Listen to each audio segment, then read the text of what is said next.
Spirit was moving over the water. Spirit, come move over us. Come rest on us. Come rest on us. Spirit was moving over the water. My background, not too much. Just what led me to make some of the choices that I made heading down the wrong path. Back when I was, I don't know, 6 or 7, my dad married my stepmother, and she was a hard person to live with. She liked to beat. So when I got old enough to be able to leave the house and go somewhere, that's what I did. I chose to leave home and hang out with friends instead of hanging around the house with my parents or whatever. So that's pretty much where it all started, hanging out, riding around, smoking weed, pills, whatever. It was mostly smoking weed back then. And then about that time is when I met Jennifer. I think I know Jennifer since she was I was 14. 14 or 15. I think she was dating a friend of mine then. Why are you crying over there?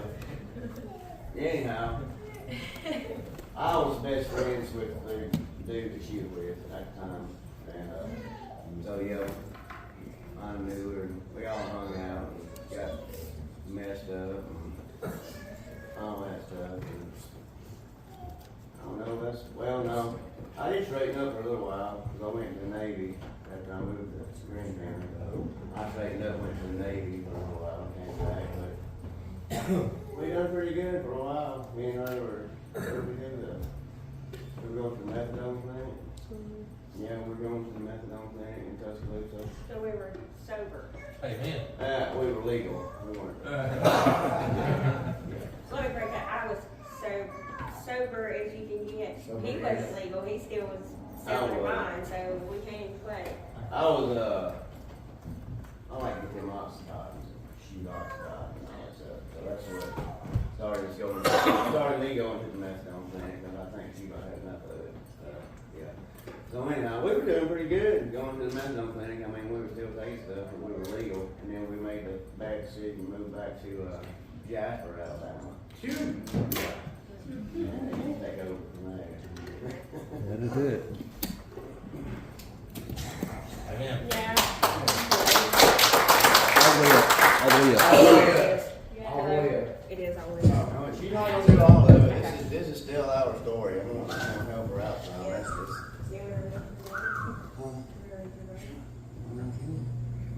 He's in a reverse, yeah. This was a verse that my grandmother always asked me to read. She had it stuck on her refrigerator. My grandfather died in 2013, right before Christmas 2013. And this is a Bible verse that my grandmother kept on her refrigerator, and I think she read it every day after that, because they've been together for 50-something years. When he passed away. And some of you probably know it already. It's Isaiah 41:10. Fear thou not, for I am with thee. Be not dismayed, for I am thy God. I will strengthen thee. Yea, I will help thee. Yea, I will uphold thee with the right hand of my righteousness. I'm going to read all of it. That's what she got on there. Yeah, so he's just told y'all a little of his because, as of 16 years ago, 11 years ago, we've been together 16 years, but 11 years ago in December, we got married.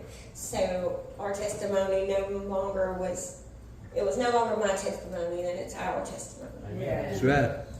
I'm going to read to y'all some more with a friend of mine not too long.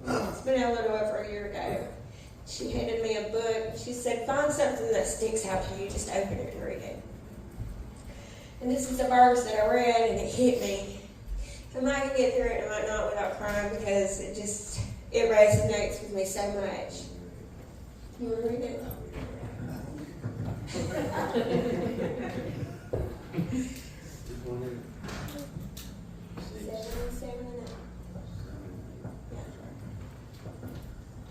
Deuteronomy 7, 7 and 8. The Lord did not set his love upon you, nor choose you, because you were more in number than any people, for you were the fewest of all people.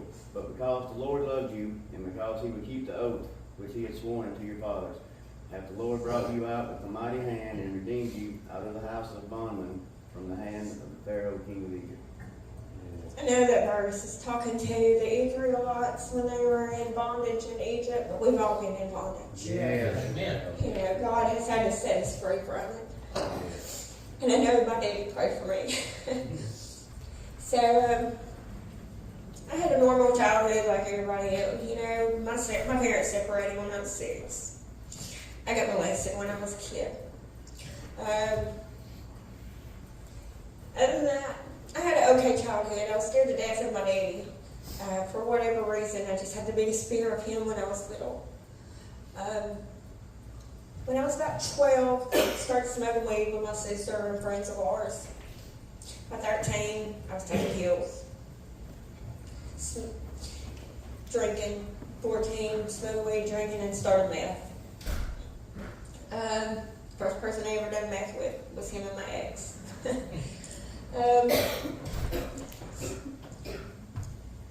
We went through a rough lot of time. I was with my girl's dad for about 10 years, but I didn't love him. I knew he was not my forever person. We had a terrible relationship, and I saved us. We had kids. Finally, one day, we were using. We were on men, shaking, whatever, you know. His dad in the back room of the house. And I swear, I just didn't want that life anymore. I didn't want it. I was miserable. So it's like, you got a choice. We can either straighten up or I'm leaving. I was like, don't tell me you're going to, because we've all told somebody we was going to straighten up, was going to do better, haven't we? Yeah. And then when they weren't looking, or when we thought it was clear, we were going right back and doing it. Well, that's the way it was. I finally heard him. I was like, okay, I'm done.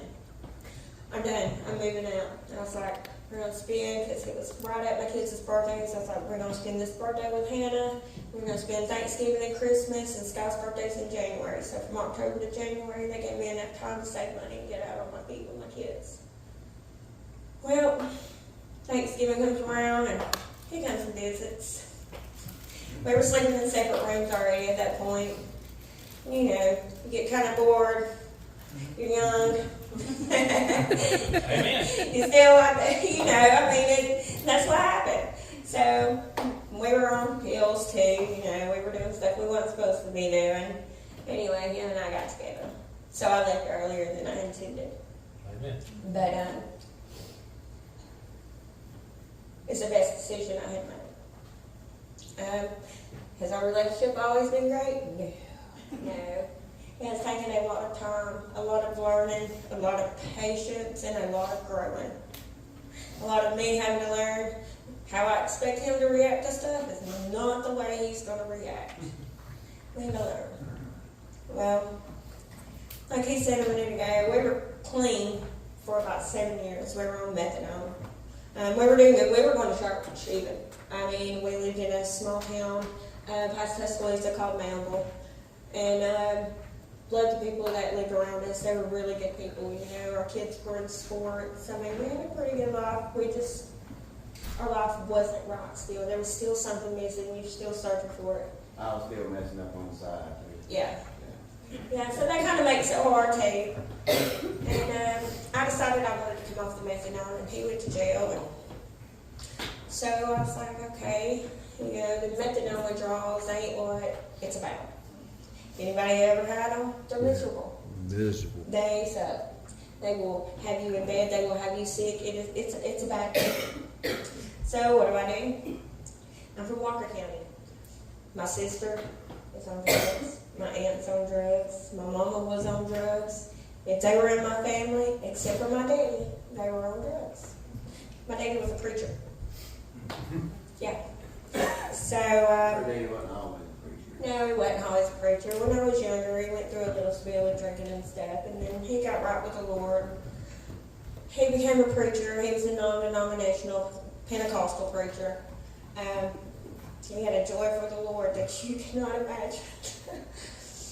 Sorry, it's Father's Day and it's from today. He had a joy for the Lord that you cannot imagine. A smile that would just get you in there. Just bring some of that joy to you. Well, in 2017, Kurt and I Well, I was coming off the methadone. I called my sister, and I'm like, hey, I need something. I gotta get done these withdrawals. So I met her. I was in Birmingham, and I went and got dope from her. You know, hid it from him. He wasn't even at home to start with. So I hid it from him, and I was doing it or whatever. And then he come home. He hadn't touched it in 21 years. Bless his heart. I'm like,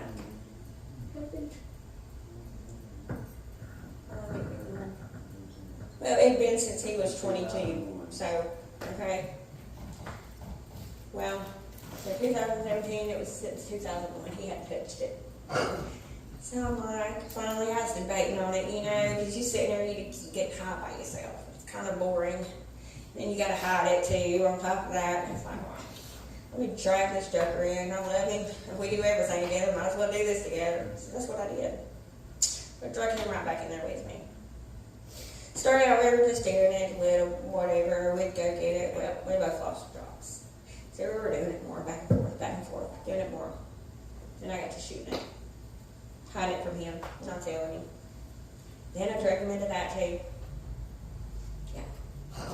That's why if y'all ain't got a good foundation and you ain't got a woman with a good foundation, run.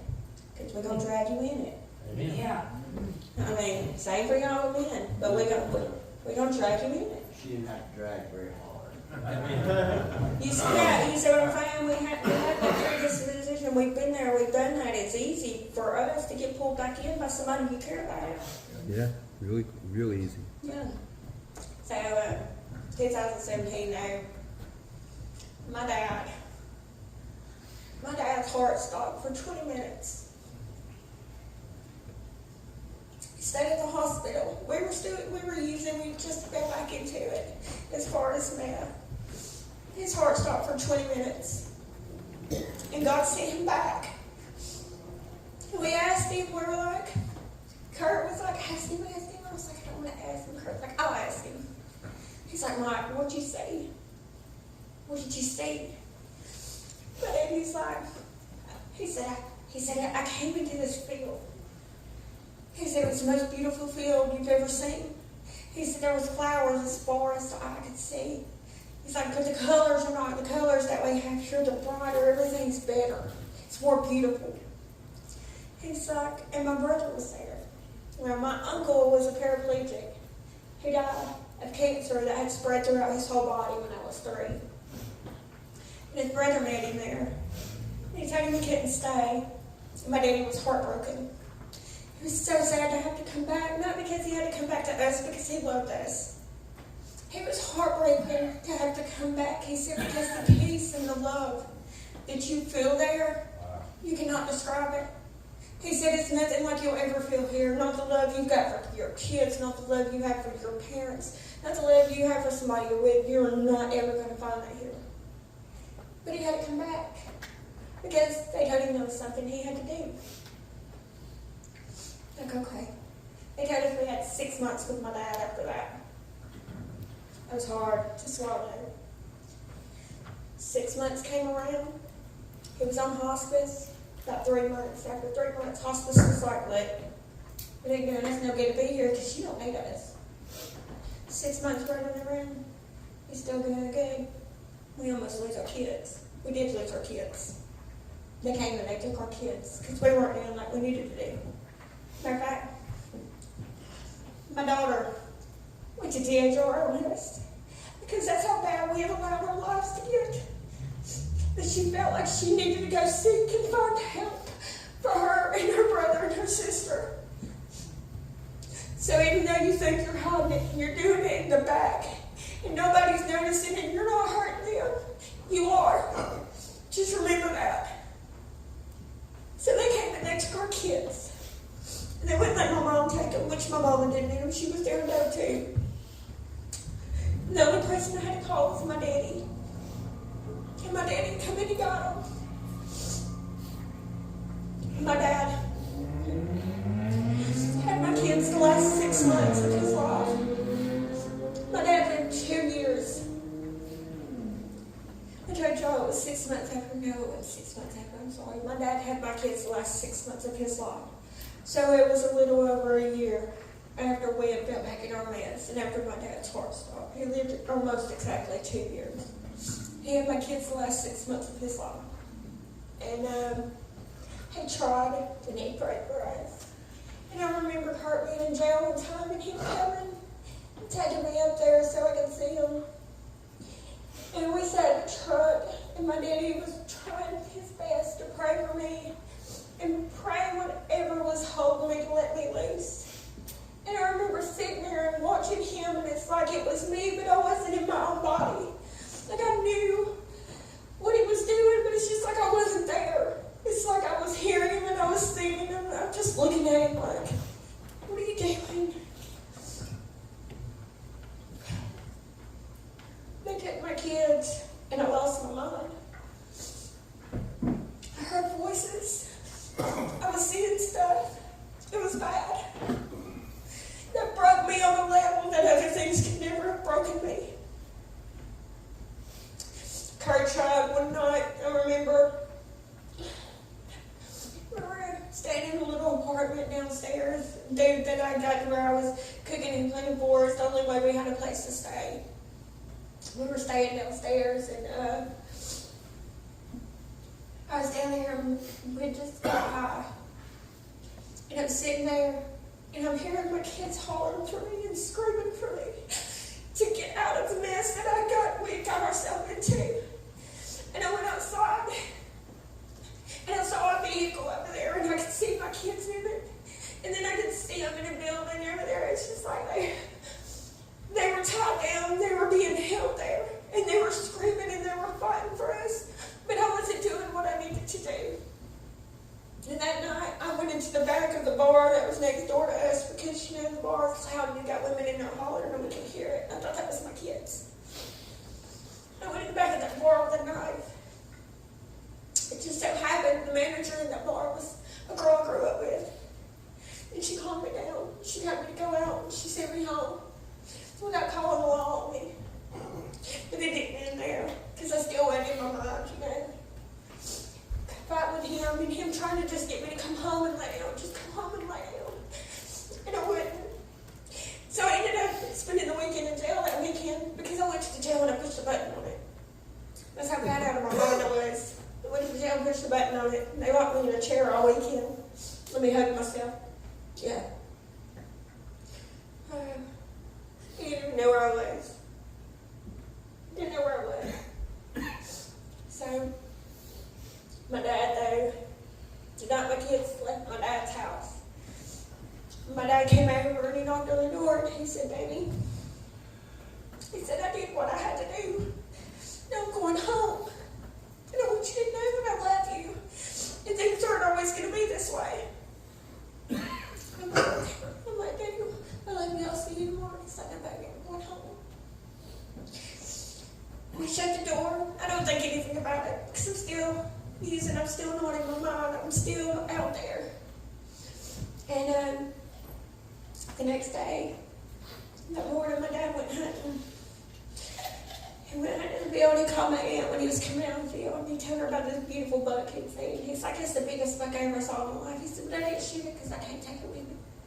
He said, "But I love you." And he hung up the phone and we got in the truck and he died of a massive heart attack right then. So God has pulled us through some stuff. He has sent people to pray for us through stuff because if we didn't have them prayers, I don't know where we would be. After my dad died, we still didn't get straight. We still didn't get sober after all that because, see, it took me a while to recognize all that. It took me getting sober. It took me getting into my right mind to understand the steps that God has taken in our lives. See, I was miserable using. I hated it. I love my husband very much, and I do not believe in divorce. So this is my forever person. He is the only person I've married. Not saying anything to anybody or about anyone that has been married multiple times. I don't mean it like that. Okay? He's been married more than one time, so I don't mean it like that. I just knew he was my forever person. I asked this man every day for a year to marry me before he said yes.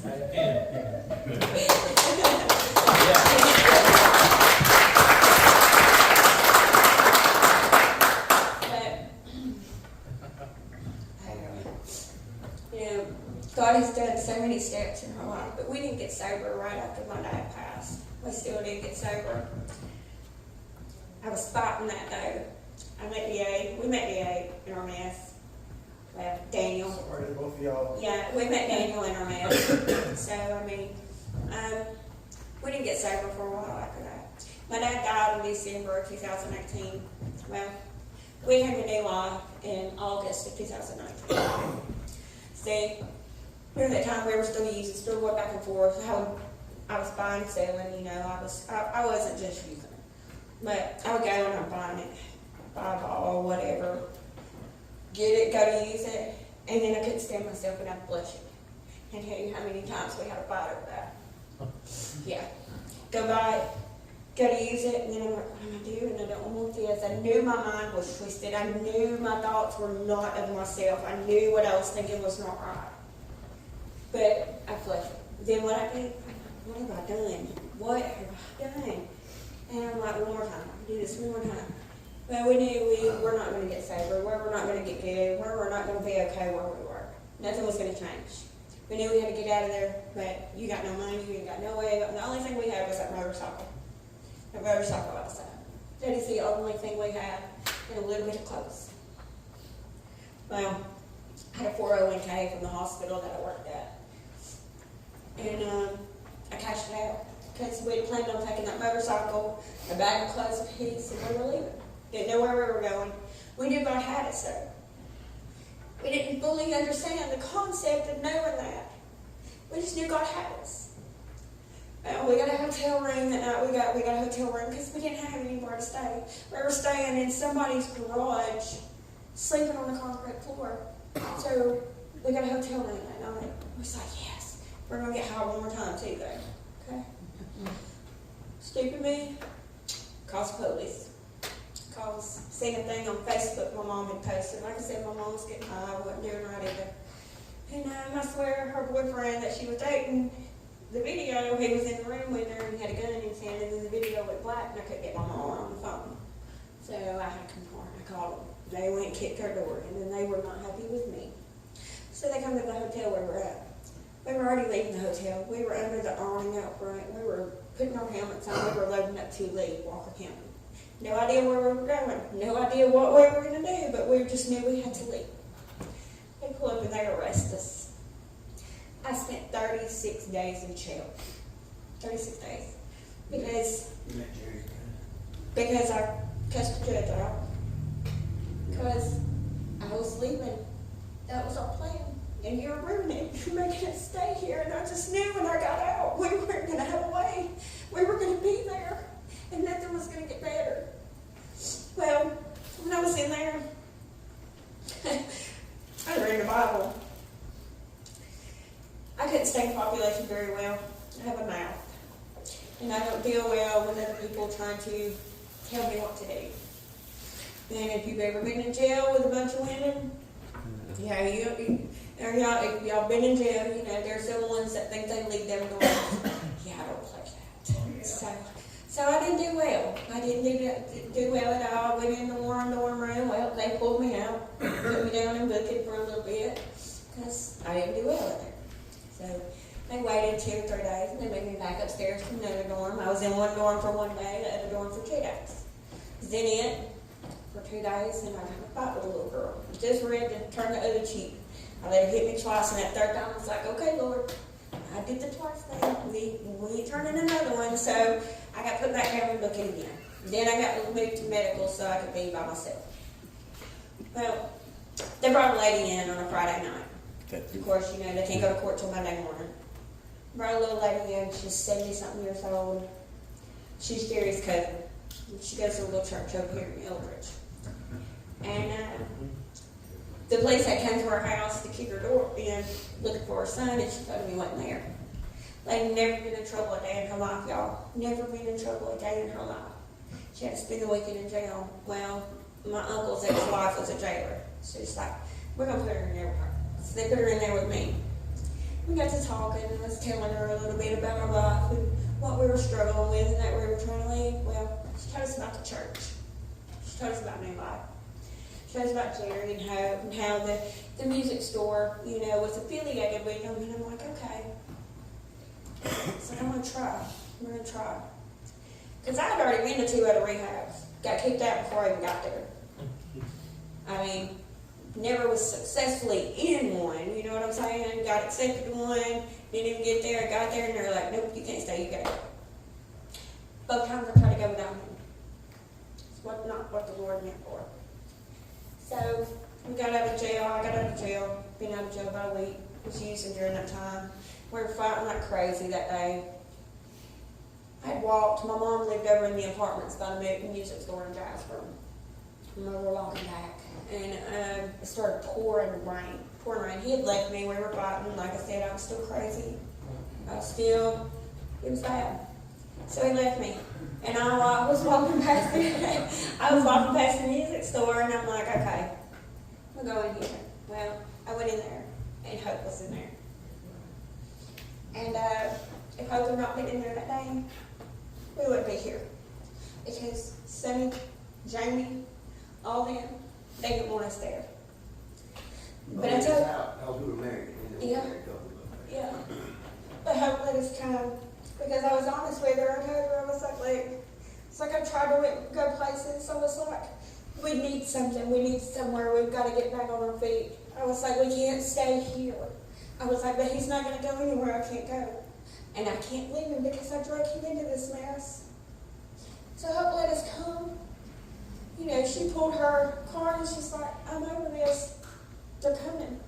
She said, if y'all can be there, you can be there. When can you be there? She was encouraged, but I wanted to get home on time. So I'm like, nope, I'll be there in the morning.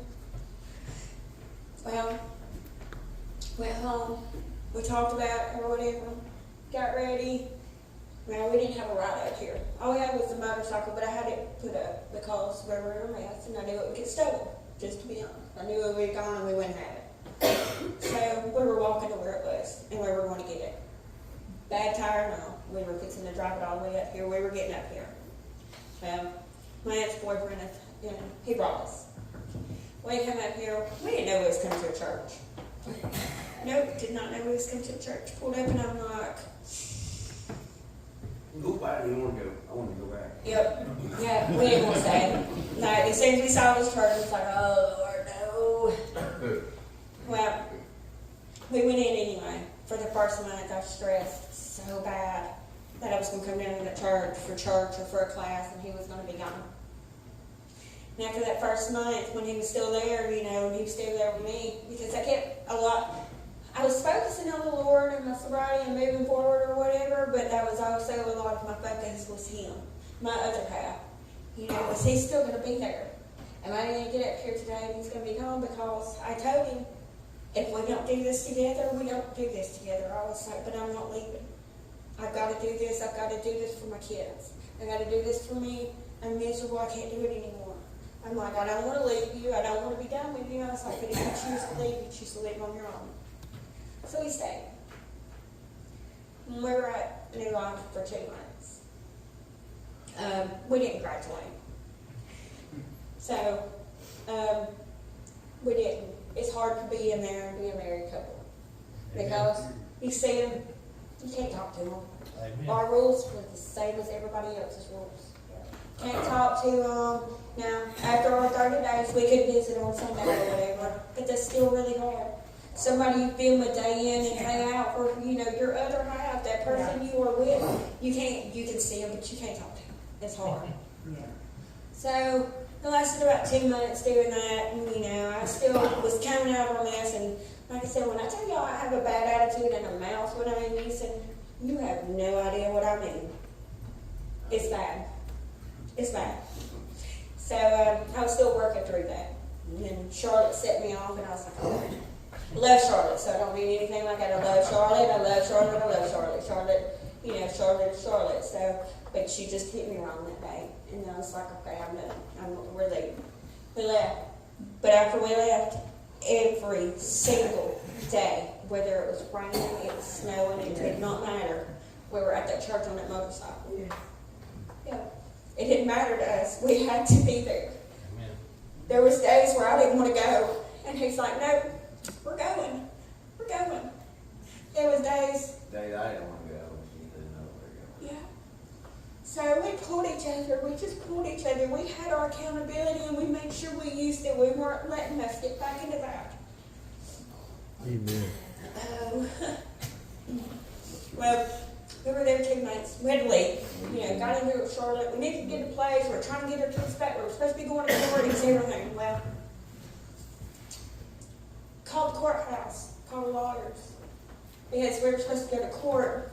Went to church in August. We left in October. In October, we were supposed to go to court about our kids.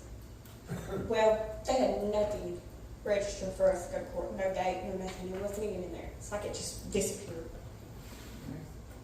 We were set to be there. We were supposed to be there at that church for 6 months, y'all. Let me tell you. Now, 6 months, you better take it up and you better use it. You better listen and learn and grow, because no matter how fast you try to rush it and you try to jump up out of there because you got stuff to do, it ain't gonna matter. It's still gonna be in God's time. We were supposed to be there 6 months. We didn't get our kids back until after we were supposed to have been there in 6 months. We did get our kids back. We had to jump through some hoops. We went in there one day, and that HR lady look at us and tell me I need to accept the fact that my kids didn't want nothing to do with us. Because their grandparents wouldn't let them talk to us, wouldn't let us see them. And as a mama, the only time I ever been away from my kids was in my mess right there where they took them. I'd never been away from my kids before that. So for you to look at me and tell me my kids don't want nothing to do with me, you have lost your mind. Because I know better. My daughter was skipping school to come see me. She almost lost it again that day when I told her I that. did. And I sit there, and he grabbed my leg, and he's just like, and I just looked at him, I put my hand, I slammed my hand down, I told him, I looked at him, I said, you know what, I said, I'm going to pray for y'all. It's like, I'm going to pray for y'all. I was like, cause that's all I can do right now.